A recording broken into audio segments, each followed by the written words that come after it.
Good morning. This is Mission Control Houston. Welcome and thank you for joining us for today's edition of ISS Update this Wednesday, April 18.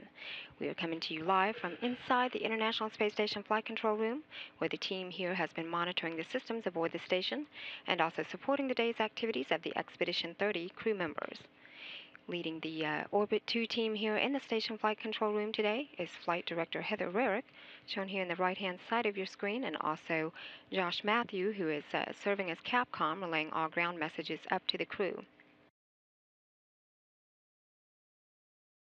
The 6 crew members aboard the station now include NASA astronaut and commander of the complex Dan Burbank, and flight engineers and cosmonauts Anton Shkaplerov and Anatoly Ivanishyn, as well as NASA astronaut Don Pettit, cosmonaut Oleg Kononenko, and European Space Agency astronaut Andrei Kuipers. Commander Burbank, Shkaplerov, and Ivanishyn arrived at the orbiting complex mid-November last year. They will complete their 158th consecutive day in space today, with just a little more than a week left of their 5.5-month stay aboard the space station. Meanwhile, Pettit, Kononenko, and Kuipers launched to the space station 4 months ago on December 21st, arriving at the station 2 days later and making up the complete crew of Expedition 30 that is now aboard the space station. Today marks 120 days in space for Pettit, Kononenko, and Kuipers. The space station with its crew aboard is now flying at an altitude of about 248 statute miles. The orbiting facility has just making an east-southeastern track headed toward a night pass across the deserts of Kazakhstan, which is also the landing site of the Soyuz TMA-22 that will be carrying Burbank, Shkaplerov, and Ivanishyn back home next week on April 27th. On orbit, the expedition crew members continue to work on a variety of science experiments, perform maintenance to their home away from home, and also prepare for several comings and goings of various spacecraft to and from the International Space Station. Today, Station Commander Dan Burbank continues work he began earlier this morning to remove and replace a hydrogen sensor of the oxygen generator system. He will then take a short break from it to conduct some battery maintenance to the onboard spacesuits that are used in a spacewalk outside the complex. Also, flight engineers Don Pettit and Andrei Kuipers are busy practicing for the capture of the first commercial spacecraft known as Dragon to arrive at the International Space Station. The pair will perform 3 grapple practice sessions today using the station's Canadarm2 during the dry run.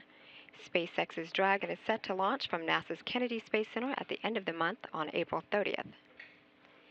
Meanwhile, Anton Shkaplerov and Oleg Kononenko are prepping the Progress 46 cargo craft for its departure with final closeout activities.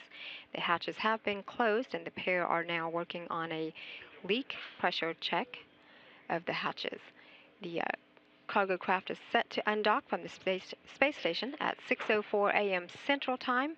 Tomorrow morning, we'll bring you live coverage of the vehicle's undocking here on NASA television starting at 5:45 a.m. Earlier this morning, Station Commander Dan Burbank spent some time testing the quality of the water on board the station, conducting a total iodine analysis of onboard water samples. He also performed a preventative maintenance inspection of emergency equipment, including the fire extinguishers and breathing apparatus that would be used by crew members in an emergency event aboard the station. Later, he set up for and began what will be about 3.5 hours of work today to remove and replace that hydrogen sensor of the oxygen generator system. And also, flight engineer Don Pettit is spending some time working with Robonaut, the dexterous humanoid robot that is aboard the International Space Station. He assembled the robot and powered it up for some work with it that will be done during today's update hour. Also, flight engineer Andrei Kuipers performed 3 separate rebreathing exercises as part of an ongoing study known as CARD. That experiment studies blood pressure decreases in the human body exposed to microgravity for long periods of time as that of a station resident. Later today, Station Commander Burbank will continue to wrap up his work, swapping out the hydrogen sensor of that oxygen generator system, and he'll participate in a regular private psychological conference. Meanwhile, Burbank's Soyuz crewmates, cosmonauts Anton Shkaplerov and Anatoly Ivanishyn, will spend some time with preparations for the trio's departure next week. Burbank, Shkaplerov, and Ivanishин, who launched from the Baikonur Cosmodrome in Kazakhstan aboard their Soyuz TMA-22 last November, are wrapping up their final week and days aboard the International Space Station as they will prepare to return back to Earth on April 27.